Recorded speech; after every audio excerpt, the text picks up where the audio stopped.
Vous vous demandez peut-être ce que je fais installer à l'avant de ce gros camion. Eh bien, je suis curieuse de découvrir et de partager quelques moments de la vie d'Audrey. Audrey est la toute première femme sourde en France à avoir eu son permis poids lourd. C'est vrai que sur les 3000 femmes conductrices de poids lourds, je suis la seule sourde. Ça fait drôle quand même. Et bien sûr que je suis fière d'en être arrivée là.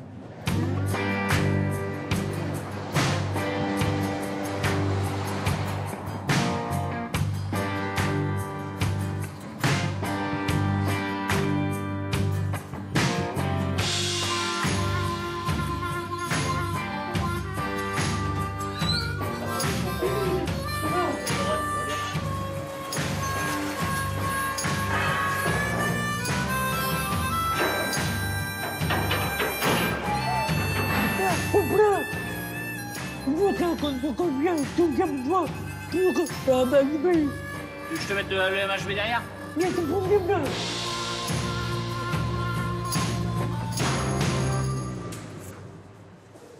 Vous arrivez à vous comprendre? Ça va? Je lis sur leurs lèvres. Ils parlent lentement, donc j'arrive à suivre, ça va. Et toi, quand tu parles, ils arrivent à te comprendre? Parce que tu as une voix de sourde. Au début, c'était pas évident. On passait plus par l'écrit, mais maintenant, ils se sont habitués. Ça fait quand même 4 ans, on se connaît bien. Ils se sont habitués à ta voix. Oui, mais il y a une personne derrière. Le cariste, lui, il a un peu de mal. Alors on écrit. Et quel est l'intérêt de te placer ici? Moi, je me mets toujours ici parce que d'ici, je vois tout. Derrière, c'est interdit aux chariots élévateurs. Tu ne peux y aller qu'à pied. Donc là, je suis bien. Souvent, il y a des collègues qui se placent là-bas. Et on les rappelle à l'ordre pour qu'ils viennent se mettre ici. Parce que c'est d'ici qu'on a une vue d'ensemble et qu'on est le plus en sécurité.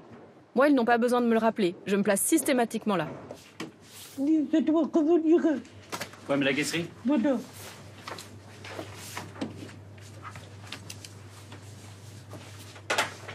Alors... Vous connaissez Audrey depuis un certain temps? C'est une femme qui conduit des gros camions. Et en plus, elle est sourde. Vous en pensez quoi? Ah bah, on est très contente de l'avoir, Audrey. C'est vrai que ça nous change un peu de milieu homme, on va dire. Mais si, ça crée un peu l'équilibre. Mais oui, c'est agréable de travailler avec une femme, ça nous change un peu.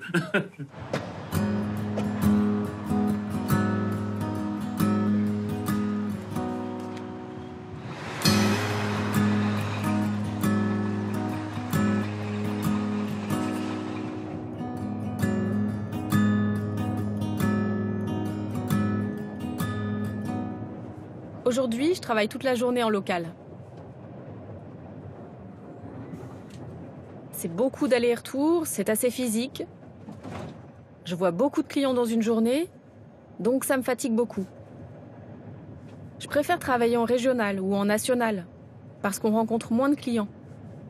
Parfois, on peut être 2 jours sur la route avant de voir un client. Pour moi, c'est mieux.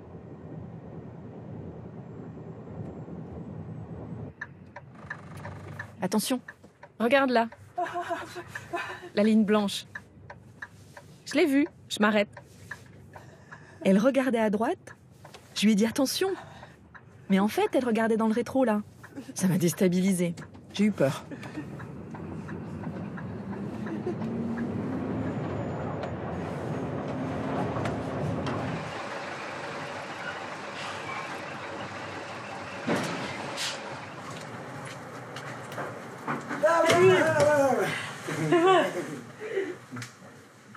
Audrey. Bonjour. C'est fini. Oui, fini, ça y est, terminé. Ouais. Beaucoup de vent, hein. Beaucoup de vent, ça souffle bien. Quand vous l'avez vue pour la première fois, une conductrice de camion, une femme et en plus sourde, vous en avez pensé quoi? La première fois que j'ai vu Audrey, c'était à quai. Dans la remorque en déchargement. Déjà, je m'y attendais pas. Et c'est vrai que j'étais très surpris.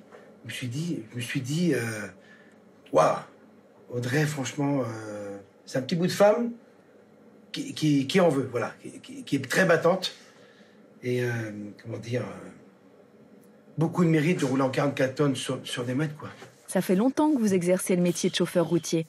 Alors selon vous, même si vous ne pouvez pas vraiment vous mettre à sa place, qu'est-ce qui est le plus difficile pour elle? Le chauffeur, il y a quelques années, en arrière, on était au volant. Maintenant, il faut être polyvalent. il faut savoir tout faire. On a beaucoup de papiers à gérer, on a beaucoup de logistique, on a beaucoup de manutention aussi, beaucoup de manutention à faire. Et Audrey doit être vigilante encore beaucoup plus que nous. Et les gens, des fois, ont du mal à réaliser au bout de ce qu'elle accomplit pour en arriver là. Ça fait plaisir. Parce qu'on ne dit pas souvent des choses comme ça. Moi, parfois, j'ai envie d'avoir un peu de reconnaissance. Qu'on me dise que je travaille bien. Normal, comme tout le monde.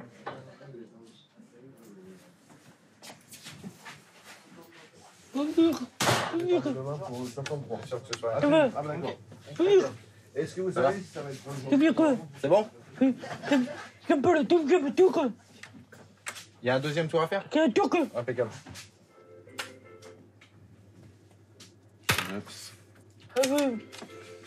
Et après... Tu regardes, il doit y avoir une ou deux livraisons.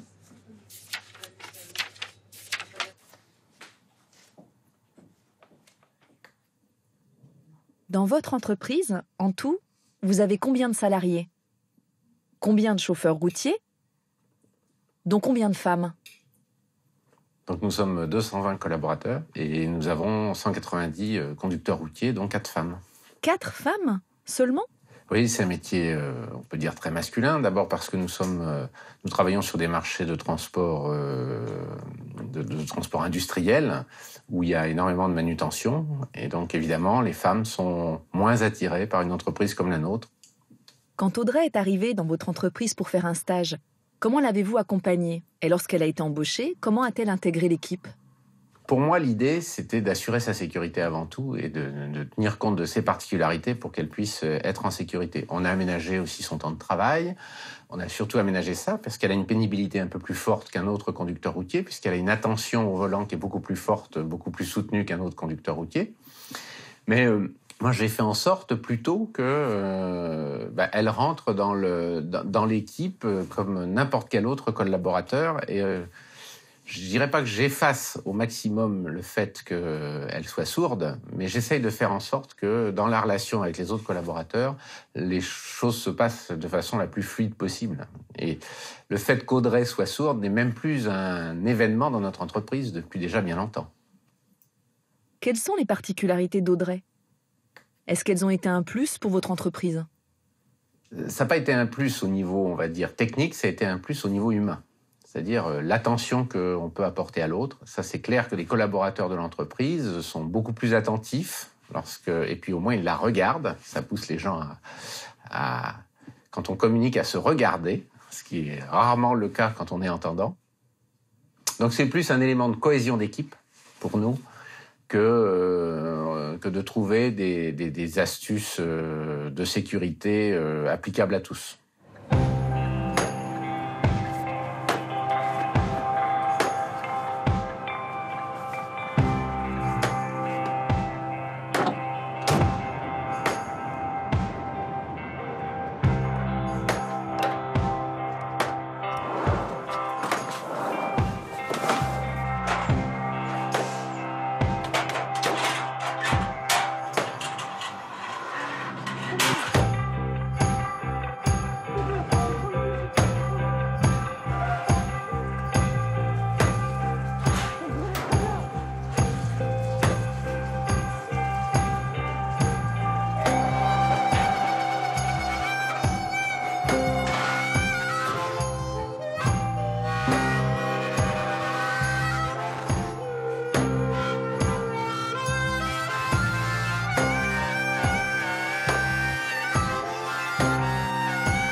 Quand moi je parle pour commander un sandwich, tout le monde me regarde. Je me sens pas bien. En plus, je porte le gilet jaune avec l'oreille barrée qui signale que je suis sourde. Quand j'arrive ici, dans cette ambiance, comme je te le dis, je suis mal à l'aise. Pourquoi je ressens ça, je sais pas. Mais on me regarde de la tête aux pieds, comme si je débarquais d'une autre planète. C'est ça que j'aime pas. J'ai un sentiment bizarre. Je suis gênée, c'est tout.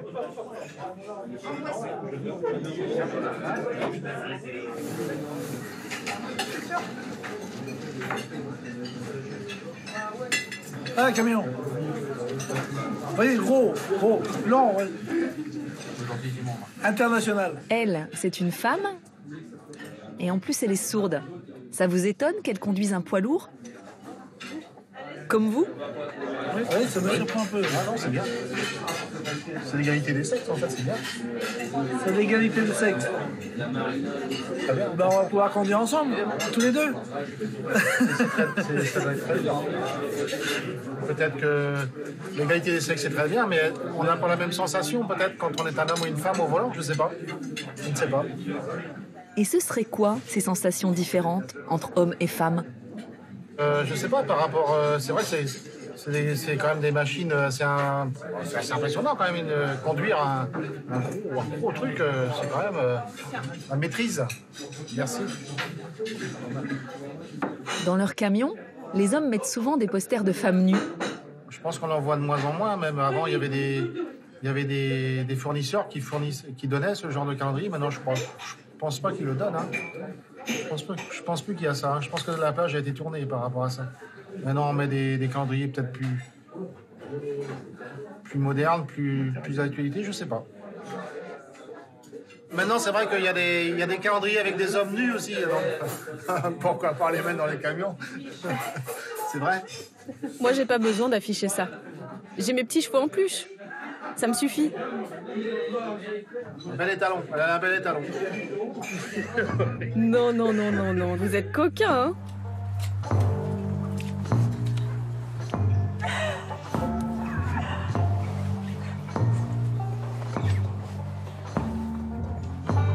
Tu es devenue conductrice de camion grâce au cheval. C'est ce que tu m'as dit. Tu peux m'expliquer pourquoi? Eh bien, au départ, quand j'ai acheté ma jument, je n'avais pas le permis pour conduire un vent. Et puis j'ai commencé à pas mal me déplacer pour participer aux compétitions handisport. Il fallait que je passe ce permis, parce que les frais de location, c'était cher. C'est comme ça que j'ai passé le permis EB, et que j'ai acheté le vent, qui est là-bas. J'ai été à fond dans la compétition pendant 2-3 ans. Je n'arrêtais pas. Et puis, il a bien fallu au bout d'un moment que je retrouve un travail, pour gagner ma vie. Pendant ma recherche, j'ai appris qu'une réunion d'information sur le permis poids lourd était programmée. Je me suis dit, puisque je me déplace partout en France pour le sport, pourquoi pas? Mais Cap Emploi m'a dit que c'était pas possible parce que j'étais sourde. Le fait qu'ils me disent ça, ça m'a révoltée. J'ai eu envie de leur prouver le contraire. Et comme j'aime conduire, j'ai voulu essayer. Alors j'y suis allée et j'ai réussi.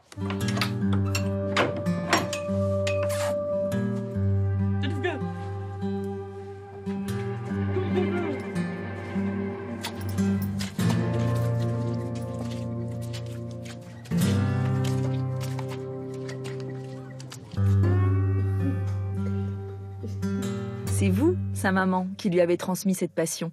Vous faisiez de l'équitation avant? J'ai fait aussi de l'équitation, mais elle en avait vu que des photos et je l'avais jamais amenée dans un centre équestre. Je lui demandais ce qu'elle voulait faire. Un jour, et elle me répétait toujours la même chose, du cheval. Et là, mon mari me dit, l'inscrire au cheval. Alors, c'était une question de finance, en fait, parce que l'équitation, c'est quand même un sport un peu onéreux. Je me disais, ça va pas durer. Donc, j'ai investi dans aucun matériel. Mais en fait, j'ai été obligée de vite acheter des bottes, une bombe, parce qu'en fait, c'est accroché tout de suite.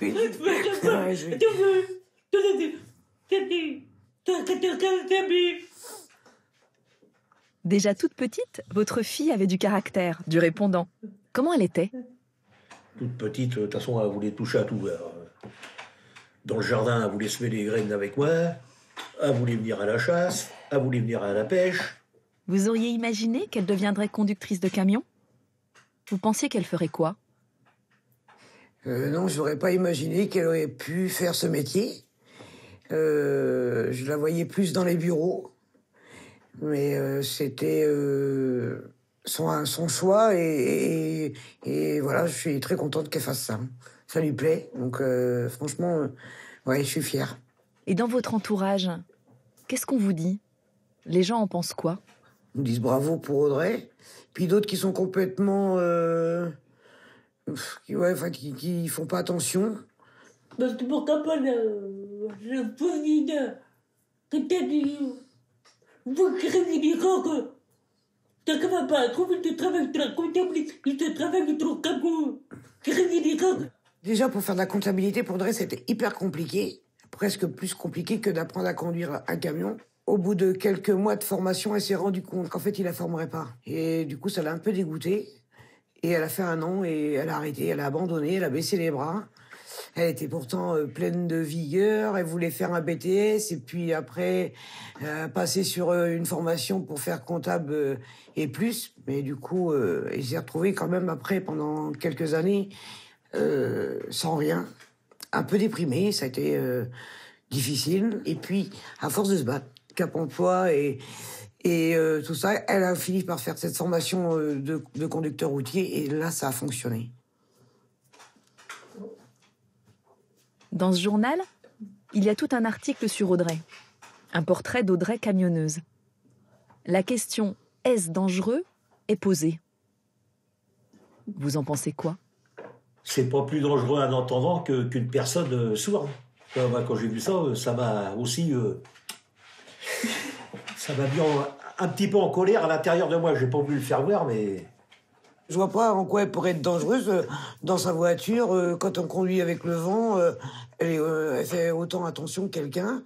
Alors c'est sûr que souvent je lui dis, si les pompiers arrivent derrière ou une sirène, c'est évident qu'elle va pas l'entendre.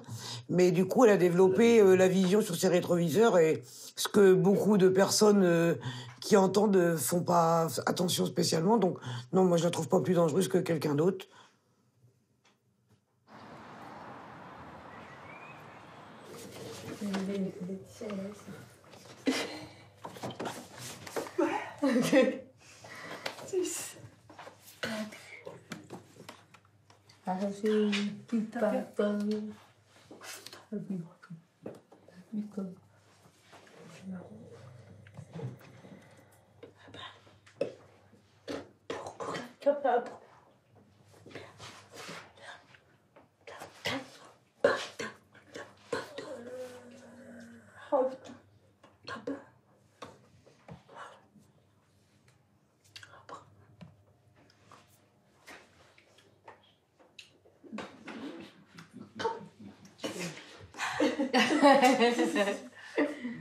Quand elle était enfant, de la maternelle jusqu'en CM2, j'ai été son enseignant.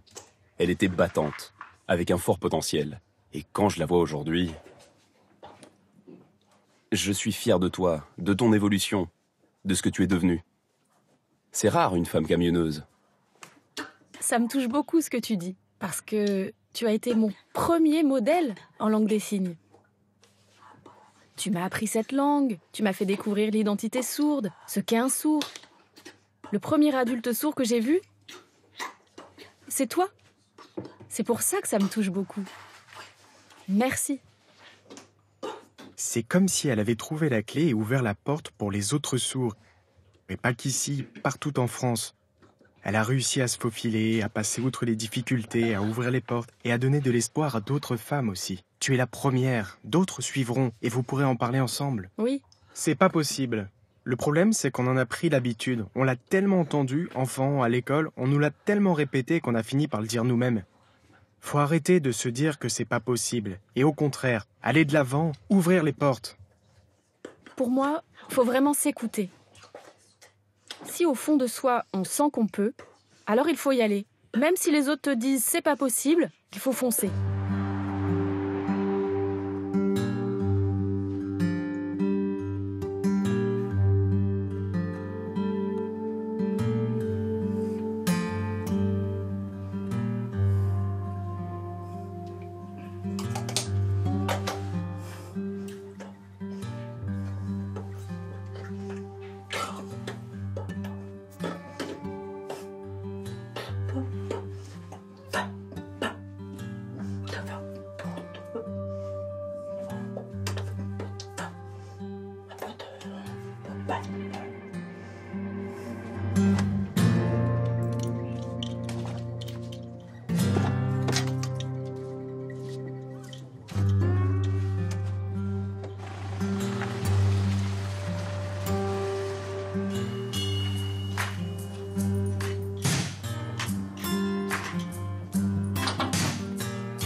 Conductrice de camion, c'est le métier dont tu rêvais quand tu étais petite?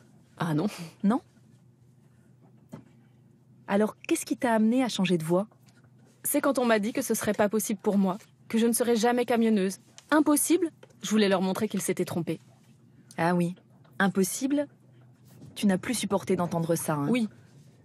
Ça a été la goutte d'eau qui a fait déborder le vase. J'avais envie de leur démontrer qu'ils devaient arrêter de penser que les sourds étaient des êtres inférieurs. Je voulais leur faire comprendre qu'être sourd, c'était pas un problème. Cette force, tu la tires de ta colère. Mais cette colère, elle s'est apaisée depuis que tu exerces ce métier? Ça t'a aidé? Ou est-ce que tu gardes encore de la colère en toi? J'avoue que je suis encore en colère. J'ai encore de la colère en moi. Ah oui? Et ça vient d'où? Bah souvent on me dit encore, c'est pas possible. Par exemple, quand je dis que j'ai le permis, on me dit, mais non, c'est pas possible. Je suis obligée de leur sortir mon permis poids lourd et dire, voilà. Il faut toujours montrer, prouver, fournir des preuves. Et ça, je trouve pas ça normal. Pour moi, c'est pas normal de devoir se battre en permanence. Presque tous les jours, on se bat. Il faut toujours que nous, les sourds, on apporte des preuves. Mais si moi j'abandonne le combat, je risque gros. Mon CDI, si je le perds, je vis comment? J'aurai bien sûr l'allocation adulte handicapé, ok. Mais bon, pour me construire un avenir. Pas la belle vie, mais quand même. C'est important d'avoir une vie sociale. Et tu la trouves au travail. C'est important pour moi. Ça m'apporte beaucoup. Je me nourris des uns, des autres. Sans vie sociale, sans travail, je me sentirais encore plus exclue. Et ça, je veux pas. C'est vrai que je fais les choses pour montrer que les sourds sont capables. Mais est-ce que je fais vraiment les choses pour moi? Ça, je sais pas. En revanche, ce que je sais, c'est que le cheval, oui, je le fais pour moi.